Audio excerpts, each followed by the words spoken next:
Boa noite, irmãos. Graça e paz. Quantos vieram aí para ser abençoados essa noite? Oh, aleluia, eu vim. A palavra de Deus vai ser ministrada. E todas as vezes que a palavra de Deus é ministrada, Ele fala com a gente, né? O momento do louvor foi um momento onde a gente estava falando com Deus, oferecendo o nosso culto a Deus. Agora o momento, a palavra de Deus é lida, a palavra de Deus é ministrada, é Deus falando conosco. E nós viemos aqui para ouvir a palavra de Deus. Vamos fechar os olhos, vamos orar? Pedir a Deus para ter misericórdia, me usar com poder e graça e falar a nossa oração. Pai amado, em nome de Jesus, nós te louvamos pelo privilégio, meu Deus, que nós temos de mais uma vez estarmos aqui na casa do Senhor, para ler a tua santa palavra, para conversarmos, ó Deus, sobre a palavra do Senhor, e o Senhor, meu Deus, ter liberdade a falar a nossa oração através da tua palavra. Meu Deus, fica à vontade no nosso meio. O Senhor me conhece, o Senhor sabe, meu Deus, e de mim mesmo, eu nunca me canso de falar isso, e de mim mesmo eu nada tenho de bom a oferecer. E todas as vezes, ó Deus, que um homem sobe ao seu púlpito, se o Senhor não intervir, se o Senhor não falar através dele, é simplesmente um homem falando. Porque quando o Senhor fala, meu Deus, através dos teus servos, quando te obedecem, e eu estou aqui nessa noite te obedecendo, vidas são transformadas, orações são quebrantadas.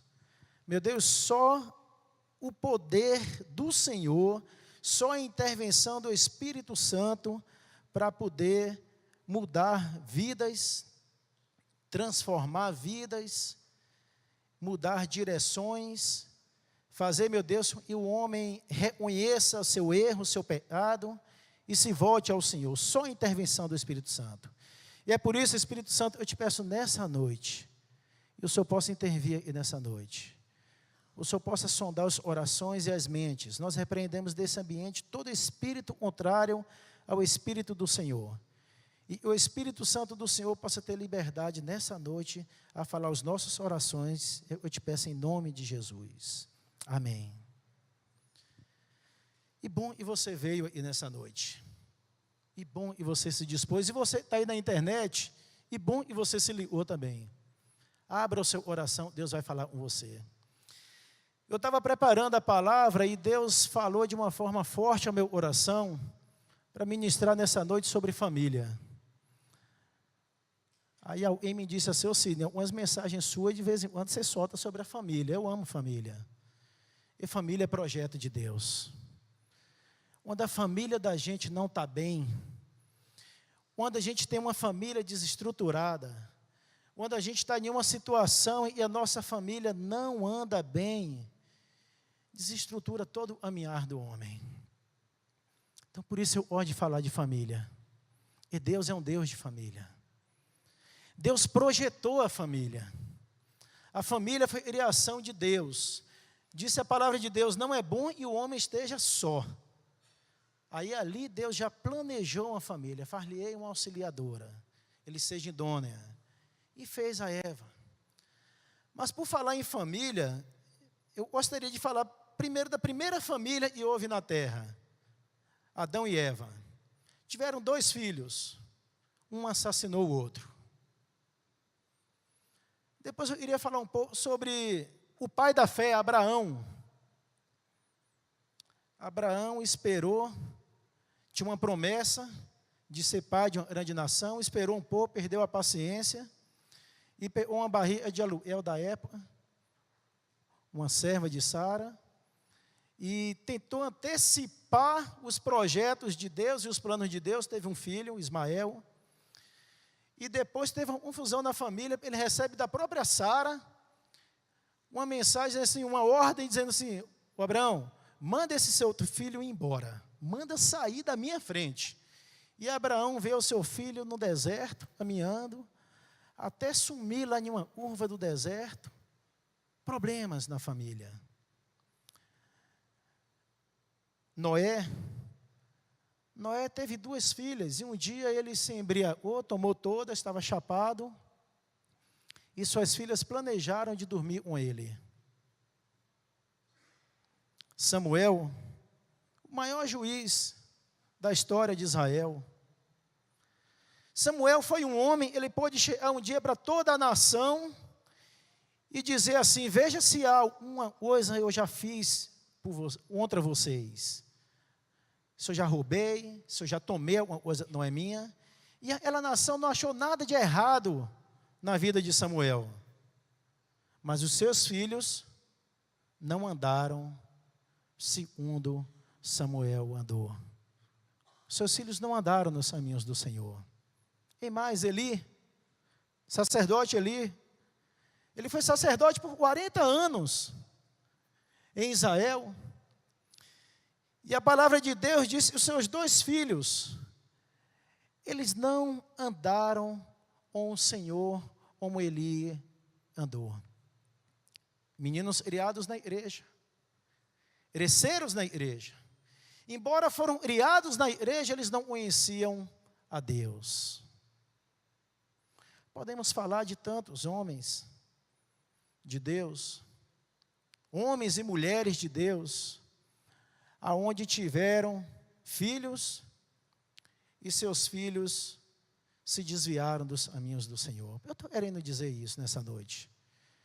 Eu queria chamar a sua atenção, vou falar de família, e não existe família perfeita.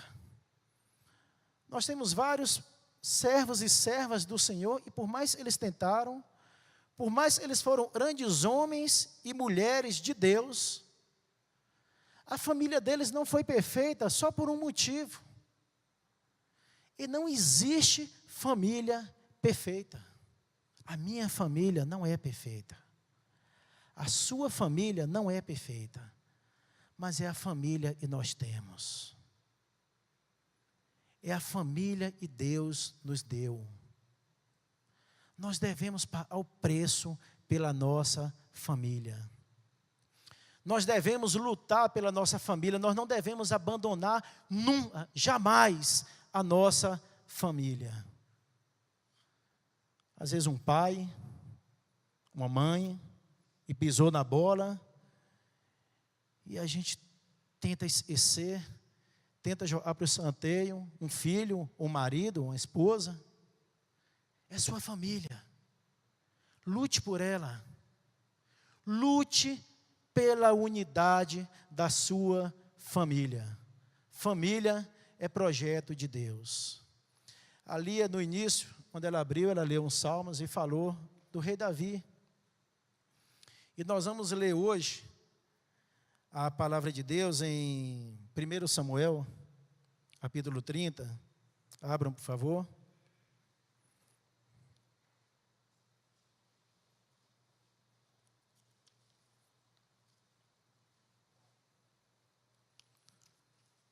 Primeiro Samuel, capítulo 30, leremos do verso 1 a 8. Se o telão puder botar, tiver em cima, tiver botar o versículo ali, eu agradeceria, para nós todos lermos em uma mesma versão.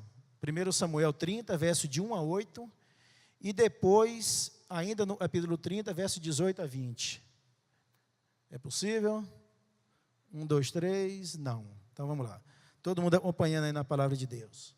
Sucedeu, pois, e chegando Davi e os seus homens ao terceiro dia a Ziclag, já os amalequitas tinham dado um ímpeto contra o sul e Ziclag, e esta, ferido e queimado, tinham levado ativas as mulheres e lá se achavam, porém a ninguém mataram, nem pequenos nem grandes, tão somente os levaram consigo e foram seu caminho. Davi e os seus homens vieram à cidade e ei-la queimada. E suas mulheres, seus filhos e suas filhas eram levados ativos. Então, Davi e o povo que se achava com ele, ergueram a voz e choraram, até não terem mais forças para chorar. Repitam comigo. Choraram até não ter mais forças para chorar. Vamos lá? Choraram até não ter mais forças para chorar. Também as duas mulheres de Davi foram levadas ativas, Ainoã, a Jezrita, e Abigail, a viúva de Nabal, Armelita. Davi muito se angustiou, pois o povo falava de apedrejá-lo, porque todos estavam em amargura, cada um por causa de seus filhos e de suas filhas. Porém Davi se reanimou no Senhor, seu Deus. Disse Davi a Abiatar, o sacerdote, filho de Aimeleque: traze-me aqui a estola sacerdotal. E Abiatar trouxe a Davi. Então consultou Davi ao Senhor, dizendo: perseguirei eu o bando? Alcançá-lo-ei? Respondeu-lhe o Senhor: persegue-o, porque de fato o alcançarás e tudo libertarás. Versículo 18 ao 20. Assim, Davi salvou tudo quanto haviam tomado os amalequitas. Também salvou as suas 2 mulheres. Não lhes faltou coisa alguma, nem pequena, nem grande, nem filhos, nem filhas, nem o despojo, nada do que eles havia tomado. Tudo Davi tornou a trazer. Também tomou Davi todas as ovelhas e o gado, e o levaram diante de Davi, e diziam: este é o despojo de Davi. Para nós entendermos um pouco onde eu vou entrar, eu vou precisar fazer um resumo do porquê o Davi está lá na terra dos filisteus. Só lembrando que um dia Davi recebeu uma visita na sua casa do profeta Samuel, aonde o profeta Samuel chegou e seu pai Jessé reuniu todos os seus filhos, porque Samuel disse que Deus o havia enviado até a casa de Jessé, porque um filho dele seria ungido rei de Israel. Então Jessé automaticamente começa a chamar seus filhos, e vem um por um, e Deus vai falando com Samuel: não é esse, não é esse, não é esse. Até que olhou todos os filhos, segundo Jessé e segundo os seus irmãos, porque para eles, um deles seria o escolhido. Nunca, aquele menino chamado Davi, que estava lá no pasto cuidando das ovelhas. Então até Samuel diz assim: olha, não é nenhum desses. Não tem mais nenhum? Ah, tem um molequinho lá que cuida das ovelhas, vou mandar chamar ele. Aí chama Davi, Davi vem, e Deus fala assim: é esse. Ali já começou um ciúme dos irmãos. Ali já começou uma certa intriga dos irmãos com Davi. Porque eles achavam que era um entre eles que seria ungido rei de Israel. E nunca Davi, tanto eles nem mandaram chamar Davi. Se eles achassem que Davi poderia também ser ungido rei de Israel, eles teriam mandado chamar Davi. Bom, Davi veio, foi ungido rei, e um certo dia, Jessé vira para Davi, né, houve uma guerra, os filisteus se levantaram contra os israelitas, e Saul manda convocar um exército, e os 3 filhos mais velhos de Jessé, os 3 irmãos mais velhos de Davi, vão para a guerra. E passaram-se 40 dias, e nada de notícia, nada dessa guerra acabar. Aí Jessé vira para Davi e fala assim: Davi, pega esses ejos, e vai lá, leva um para o capitão, e leva outro para os seus irmãos, só para você sondar como é que está a guerra, pegar uma notícia e trazer para mim. Davi podia virar para Jessé e falar: seu pai, o senhor está esquecendo, eu fui ungido rei? Não fui ungido office boy não, pai. Mas não, Davi, mesmo sendo ungido rei, ele não deixou de ser humilde e de obedecer a seu pai. Bom, Davi vai, leva o queijo para os seus irmãos, e quando ele chega lá, ao invés de ver uma guerra, ao invés de ver o povo batalhando, o povo lutando, ele viu um exército amedrontado, um exército recuado, um exército totalmente com medo, e um cara lá enorme chamado Golias, desafiando o exército de Deus. E Davi falou assim: cara desaforado, gente, é esse incircunciso, para afrontar o exército do Deus vivo?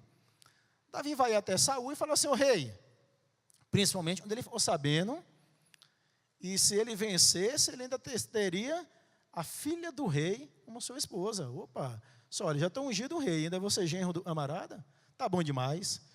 Aí Davi vai, com isso, seu irmão mais velho, fica chateado com ele, tenta humilhá-lo na frente de todo mundo, e Davi vai e luta contra Golias, vence, derruba Golias, Golias morre.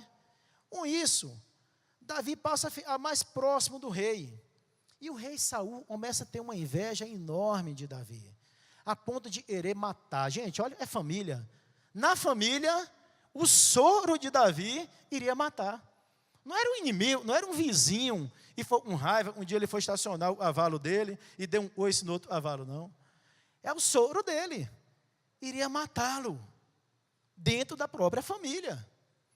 E Davi, para não morrer, Davi pega seus 600 homens, aqueles homens estavam ali meio revoltados com Saul e tudo, e resolve segui-lo. E Davi vai para as cavernas, se esconde nas cavernas, se esconde nas montanhas, nas selvas, nos desertos, até não teve mais lugar onde Davi se esconder. Davi vai procurar refúgio. Asilo político, né? Um refúgio da época, lá na terra dos inimigos, os filisteus. Ele em Davi um dia tinha vencido, derrotando Golias. E o rei de lá dos filisteus se agradou de Davi. E tanto se agradou de Davi, e deu a Davi uma cidade chamada Ziklag, para que Davi passasse a morar lá com seus 600 homens, e suas esposas, e seus filhos, e seus animais. Então, para a gente entender o contexto, e nós lemos esse texto, onde Davi já estava morando em Ziklag, na terra do inimigo, e era na terra dos filisteus, e ele já passou a ser escudeiro do rei. Todas as vezes o rei dos filisteus iam lutar, Davi estava lá na frente, um homem guerreiro, um homem bom de espada, um homem sanguinário, um homem que vencia todas as batalhas. Só em um determinado dia, o rei dos filisteus resolve fazer uma guerra contra Saul, contra os israelitas. E Davi está à frente. Davi, escudeiro do rei, está à frente. São os príncipes filisteus viraram para o rei e falaram assim: o rei, deixa eu te falar uma coisa. Não é bom a gente levar esse camarada, não. Ele é bom de guerra. Ele é filisteu. Vai e na hora do confronto, ele vai ter que lutar contra o filisteu. E o tal do rei lá, não sei se o senhor lembra, rei, é sogro dele também. Aí já é a versão Sidney, tá? Ele é fazer a média com o sogro e se revolta contra a gente e luta contra a gente. Aí o rei achou boa a ideia de dispensar Davi. Fala assim: Davi, você está dispensado, volta para a sua cidade com seus 600 homens, e você não vai para essa luta não. E Davi volta. O retorno era de 3 dias, Davi percorreu em média de 128 quilômetros, e Davi já estava há 10 dias fora da cidade de Ziklag. Quando Davi chega na cidade, Davi encontra a cidade totalmente destruída, totalmente queimada. Os animais foram levados, esposa, filhos, os bens, e deu para levar, levou, e não deu, queimou, destruiu tudo. Então Davi, naquele momento, Davi se vê sozinho. E na hora que Davi olha para o lado, aqueles 600 homens estavam assim, querendo pular em cima de Davi, destruir Davi, iriam apedrejá-lo, Davi. Os 600 homens, e eram os guerreiros de Davi, estavam ao lado de Davi, já estavam contra Davi. Por quê? Mexeram na família dele. E quando mexem na família da gente, meu amigo, sai de baixo. A gente pode até brigar com um irmão, né? Eu tenho 5 irmãos. Eu sou o 6º. E a gente podia brigar um outro na rua e sair da porrada. Mas se um viesse, tentasse entrar no meio e bater no outro, meu amigo, os dois na hora paravam de brincar e fundavam em vez de tentar bater em um dos dois. E isso é família. Isso é família. Então, na hora eles soldados viram e levaram todo o povo deles, levou esposas, levou filhos, eles soldados não tiveram outra intenção e não fosse matar Davi. E não fossem destruir Davi. Então nós podemos concordar que aquele momento não era um momento favorável a Davi. Mas nós vimos no texto que Davi não tentou convencer aquele povo de que ele não teve culpa. Davi não tentou convencer aquele povo de que ele estava certo. Davi não tentou convencer aquele povo de que eram os midianitas e haviam destruído o povo, e não ele. Davi não tentou convencer. Davi vai e faz uma oração E se fosse hoje, nós podíamos chamar a oração mais fajuta da história da Bíblia, ou da história de hoje. Olha como Davi orou. Olha a oração de Davi. Vamos ver aqui, ó, a oração de Davi, verso 9, o verso 8. Então consultou Davi ao Senhor, dizendo, olha a oração: Senhor, perseguirei o bando? Alcançá-lo-ei? Em nome de Jesus, amém. Seria a oração de Davi hoje. 2 perguntas em nome de Jesus, amém. Acabou. Nós podíamos dizer assim, e oração fajuta? E oração é essa? Olha, essa oração, ela atingiu a oração de Deus. E Davi falou naquela oração, não foi nada mais, nada menos, dizendo assim, Senhor, o Senhor está vendo, eu estou tomando de balaiada. O Senhor está vendo e o inimigo está me detonando. O Senhor está vendo, eu não estou conseguindo fazer nada para vencer esse inimigo. Mas, Senhor, eu vou ou não vou? Senhor, o Senhor vai me dar vitória? Senhor, eu devo sair daí? Davi estava derramando nos pés do Senhor a sua total incapacidade como homem de vencer aquela batalha. E é isso que nós precisamos fazer. Tem situações e a gente está tentando vencer com a nossa força. Tem situações e a gente está tentando vencer com a nossa sabedoria, o nosso intelecto. E o que Deus espera de mim e de você é que a gente se derrame diante de Deus, dizendo, Senhor, o Senhor vai comigo.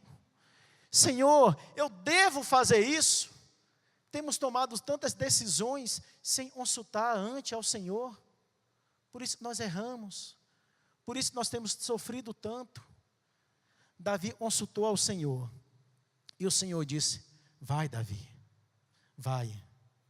Eu te darei a vitória. E fazer nessa hora, quando percebemos que tem luta dentro da nossa própria casa. Oração está assolado pela dor, porque o problema atingiu a casa de Davi, dos homens, como hoje atinge nossa casa. Hoje nós não temos hoje na nossa família atingida pelo inimigo.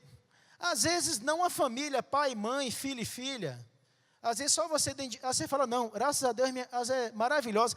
Mas vamos abrir um pouco mais o horizonte, abre um pouco a janela e começa a olhar para a sua família lá, ó, tio, tia, primo, prima, avô, avó, sobrinho, sobrinha. Você vai ver que a sua família não é perfeita.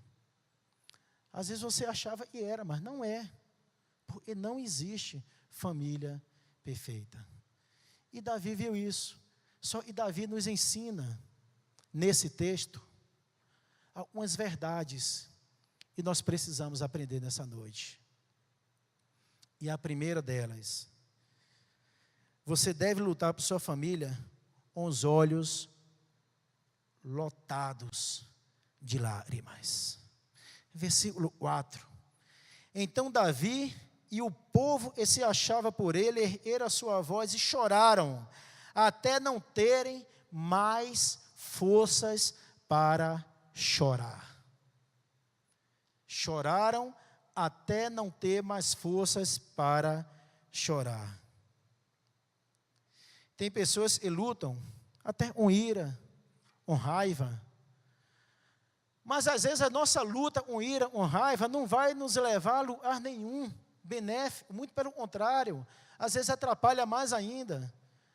Mas eu e você entendemos por chorar com lágrimas diante de Deus pela nossa família. Olha, quem é pai, quem é mãe sabe.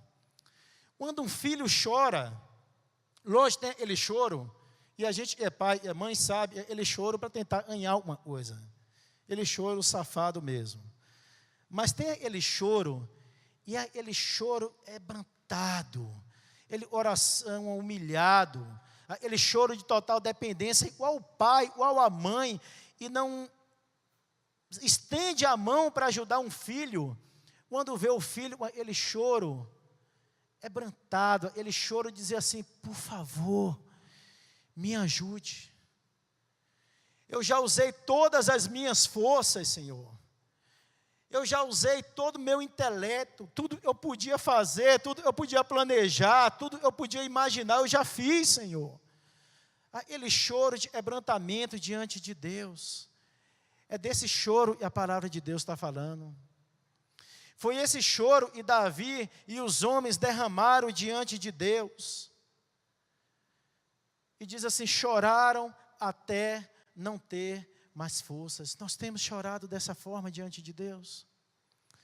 Às vezes nós temos uma situação na nossa casa, e a gente começa a orar, começa a chorar, e depois a gente já até desiste, porque, gente, às vezes cansa mesmo. Às vezes cansa. Às vezes a gente luta, a gente chora, a gente paga um preço e se humilha diante de Deus, e chora, e chora, e chora, e não vê acontecendo, e cansa. Mas nós não podemos desistir. A parábola da ovelha perdida. Tinha 100 ovelhas. 100 ovelhas, apenas uma se perdeu. E essa parábola nos ensina, nós devemos ir atrás dessa uma que se perdeu. Esse pastor, ele teria um bom argumento de virar e falar assim, olha, se perdeu, quis. Não andou do lado das 99. Quis andar sozinho e se perder, problema dele, problema dela. Eu tenho 99 para cuidar. Deixa eu me concentrar nessas 99 e a de lá saiu, quis não. A parábola diz, ele pagou um preço e foi atrás da ovelha perdida. E esse texto Davi nos ensina, e nós devemos chorar na presença de Deus com oração sincera. Olha, e Deus não está atrás de oração bonita. Se a gente olhar, essa oração de Davi não foi bonita. Deus não está preocupado com oração bonita. Deus nem ouve oração bonita. Deus vê o seu coração, o meu coração. E sai de lá de dentro. É isso que Deus vê. É isso que Deus está disposto a nos ajudar quando Ele vê uma oração sincera. A segunda coisa que nós podemos aprender nesse texto. Primeiro, Davi chorou. Depois, Davi e os seus homens, no segundo ponto, eu estou entre o segundo e o terceiro, Davi deve lutar por sua família, com um ânimo renovado. Versículo 6. Davi muito se angustiou, pois o povo falava de apedrejá-lo, pois todos estavam em amargura, cada um por causa de seus filhos e de suas filhas. Porém, Davi se reanimou no Senhor, seu Deus.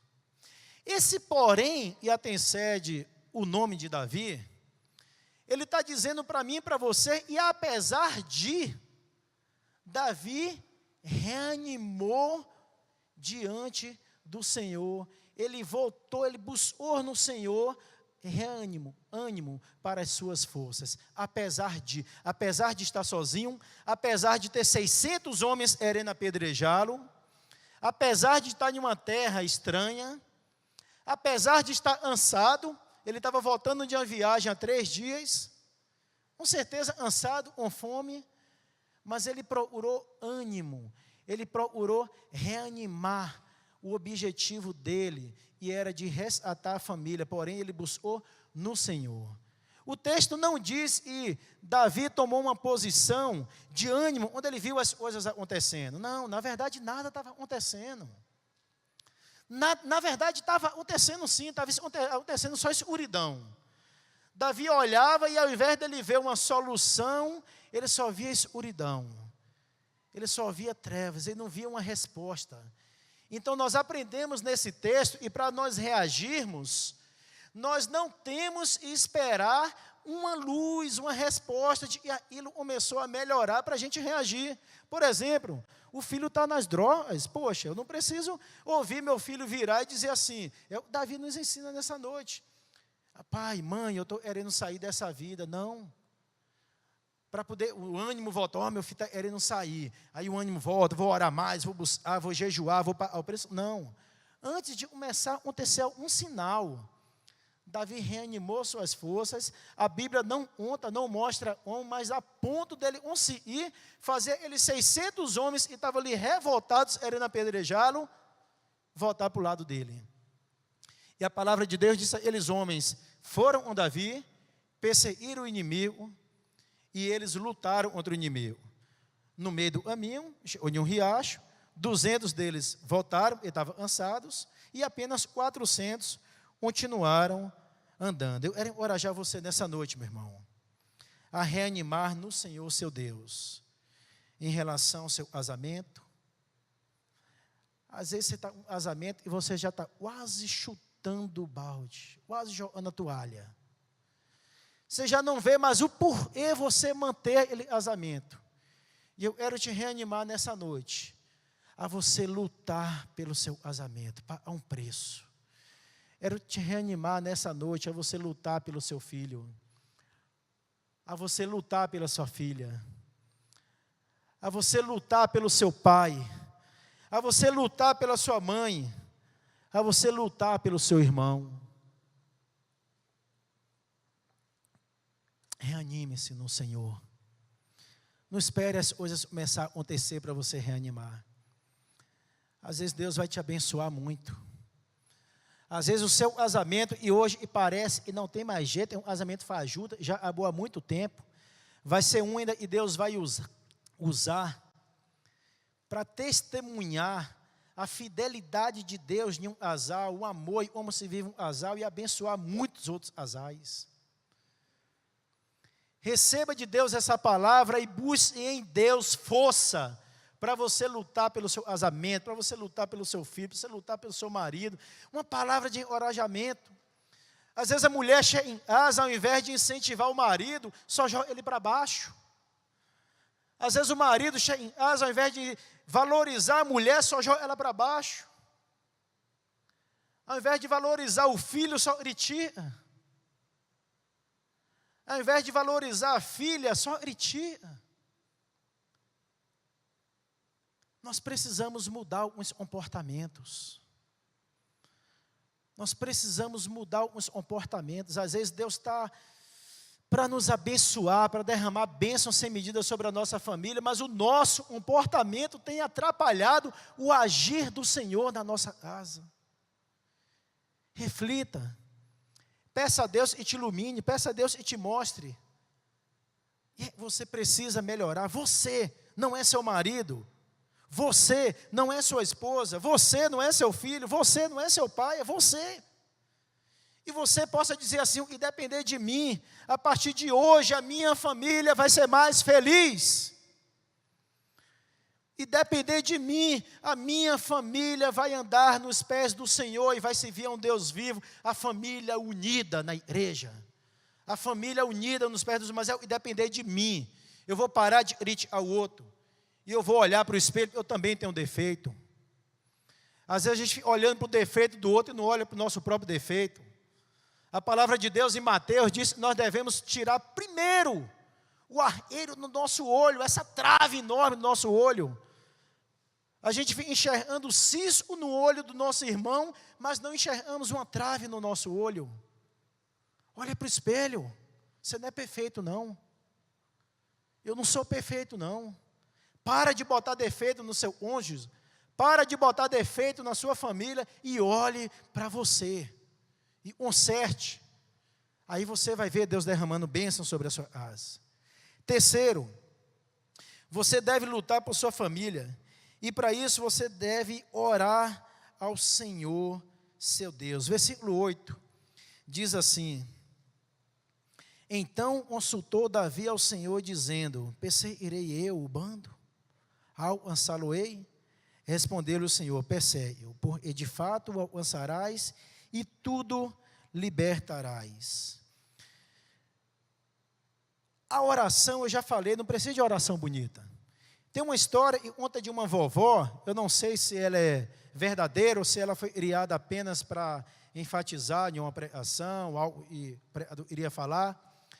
Mas ela disse que uma avó morava sozinha com seu neto, uma sua netinha, e um determinado dia sua neta estava doente, muito fraca, bastante fraca, não conseguia levantar da cama, não conseguia mexer, quase morta.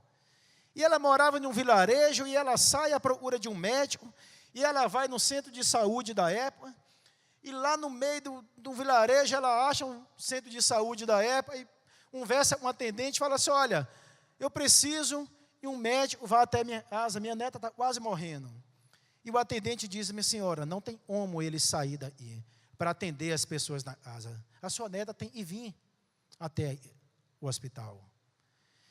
E ela sabia, a neta não tinha condição de andar, muito menos ela tinha forças para segurar a neta e levar.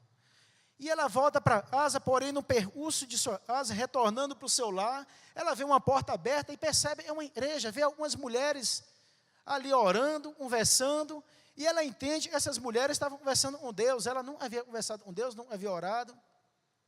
E ela entra, dobra seus joelhos e fala assim, Senhor, o senhor viu, eu fui lá no posto buscar um médico, mas o médico não pode ir lá em casa, né, Senhor?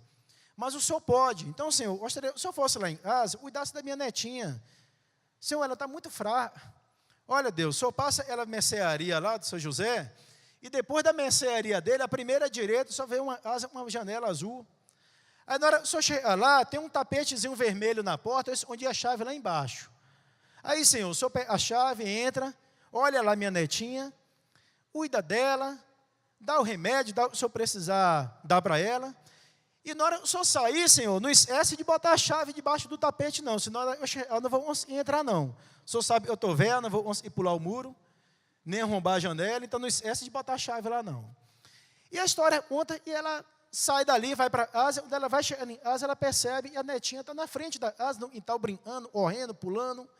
Ela falou assim, minha filha, o que aconteceu? Mãe, a senhora, vó, a senhora foi atrás do médico, o médico veio aí, uma roupa bonita, todo de branco, lindo.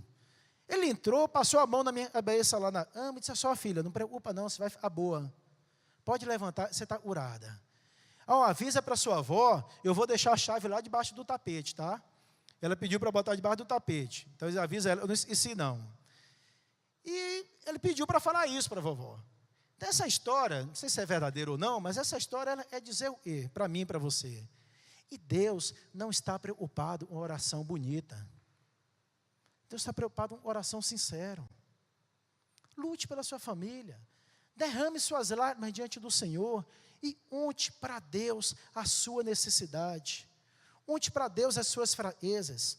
Conte para Deus as suas lutas. E Deus está disposto a te ajudar. Fale a Deus, Ele resolve problemas na nossa casa. E os problemas da nossa casa não são resolvidos com discussão. Não são. Tem problemas que não adianta você discutir. Tem problemas que serão resolvidos com oração. Uma oração, um jejum. Não adianta discutir.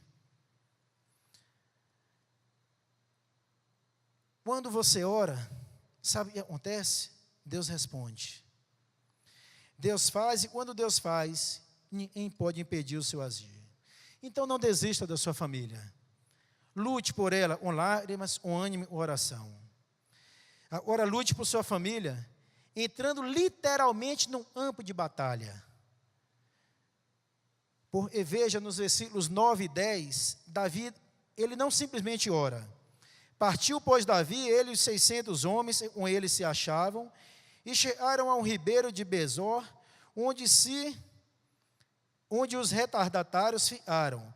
Porém, Davi e 400 homens continuaram a perseguição, pois e 200 ficaram para trás, por não poderem, de cansados estavam, passar o ribeiro de Besor. Deus sabe, e a jornada não é fácil. Mas tem coisa que você tem que fazer. O que você tiver que fazer, faça. O resto é com Deus. Não simplesmente ore. E orar sem agir, não faz sentido. Agir sem orar, muito menos. A oração, ela tem que ser seguida de uma ação. O que você tiver que fazer, faça. E você tiver e fazer, faça, é sua parte. mas não deixe de buscar ao Senhor. Davi tinha tudo para não buscar a Deus nesse momento. Ele estava em um momento, talvez igual ou muito parecido ao momento que você está enfrentando hoje. E todos estão contra você, e você está sozinho ou sozinha nessa batalha, e os que estão ao seu redor estão querendo te apedrejar, às vezes dizendo que a culpa do que está acontecendo é sua. Eles estavam assim, Davi, a culpa está acontecendo, é sua. Iriam apedrejá-lo. Mas Davi buscou força em pode dar, no Deus do impossível. E é esse Deus que está aí nessa noite, para restaurar a sua família. É Deus que está aí nessa noite para levantar a sua família, uma família abençoada por Deus. O que Deus tem para a gente é, no mínimo, o melhor. No mínimo, o melhor. E aquilo que você perdeu um dia, e você tem sentido falta na sua casa, pague um preço e restabeleça sua casa. Será o quê? Talvez uma felicidade, alegria. Talvez você já não tenha mais alegria dentro do seu lar. Talvez um culto doméstico que você fazia e hoje não faz mais, restaure. Talvez um bate-papo ao redor da mesa, almoçar junto, jantar junto. Uma coisa simples. Às vezes você vai sair de casa, dar um beijo no seu pai ou na sua mãe, no seu irmão, na sua irmã, dizendo, estou indo ali. O pai está saindo, dá um beijo na esposa, dá um beijo nos filhos. Restaure isso na sua casa. Isso alegra a oração de Deus. Você chegou da rua, entre, vá lá, dá um beijo na sua esposa. Esposa chegou da rua, vai lá, dá um beijo no seu esposo, dê um beijo nos seus filhos, dê um abraço. Pergunte como foi o seu dia. Coisas simples que nós perdemos ao longo do tempo, ao longo do dia a dia. Isso às vezes tem feito nossa família, tem ficado tão distante. Às vezes juntos, porém tão distantes. Às vezes você entra em uma casa, está ali 3, 4, 5 da família juntos. Todos na mesma área. Todos ali na cozinha, ou todos ali na sala. Mas você vê, eles estão tão distantes, embora estejam no mesmo local. Resgate isso na sua família. Vamos fechar os nossos olhos, vamos orar. Pai amado, em nome de Jesus, nós te louvamos, Deus. Eu tenho certeza que o Senhor falou ao meu coração. Imensamente, como o Senhor falou ao meu coração através dessa mensagem, quando eu estava preparando, hoje, também agora à noite, quando eu estava pregando. O Senhor falou, meu Deus, eu quero isso para mim, eu quero isso para minha família. Eu não abro mão não, Deus. Sobrinho, sobrinha, se afastaram dos caminhos do Senhor, são do Senhor. Filho é herança do Senhor. E, meu Deus, como um pai, eu quero dizer aí, meu Deus, e nós não abrimos mão dos nossos filhos para o inimigo. Como um pai, meu Deus, nós iremos, ó Deus, para o preço, em oração, em jejum, em clamor, ao preço diante do Senhor, pela restauração dos nossos filhos. Nós iremos ver, ó Deus, os nossos filhos restaurados, diante do Senhor. Os nossos filhos, ó Deus, te amando, te buscando, te servindo. Deus, em nome de Jesus. E o Senhor possa, meu Deus, tirar todo espírito de inimizade, de confusão das nossas casas, dos nossos lares. E o nosso lar, meu Deus, seja um pedacinho do céu. Um lugar, meu Deus, aonde o Senhor tem prazer em estar. Um lugar, ó Deus, aonde a permanência do Senhor é real e constante. E assim, meu Deus, possa ser o nosso lar. O lar, meu Deus, de cada uma. E, meu Deus, cada lar representado. Tanto dos irmãos, ó Pai, estão aí no templo, onde estão ouvindo pela internet nesse momento. Deus, se faz presente nas nossas casas. E nos dá sabedoria, meu Deus, de tirar tudo que tem desagradado ao Senhor, de tampar as brechas, Deus. Às vezes, Deus, nós abrimos brechas e o inimigo entrou na nossa casa por uma brecha, nós abrimos. E nessa noite nós queremos fechar em nome de Jesus. Toda brecha, meu Deus, nós fechamos em nome de Jesus. E o Espírito Santo do Senhor seja real em nossas casas. E o Senhor, meu Deus, tenha prazer em estar no nosso lar. Nós todos, ó Deus, possamos bater no peito e falar com Josué: eu e a minha casa serviremos ao Senhor. Eu e a minha casa serviremos ao Senhor. E essa, meu Deus, possa ser uma realidade nas nossas vidas. Eu te peço, meu Pai, em nome de Jesus, e todos possam sair daqui, meu Deus, decididos a um preço de ter a família, toda a família, dobrada aos pés do Senhor. Em nome de Jesus. Amém, meu Deus.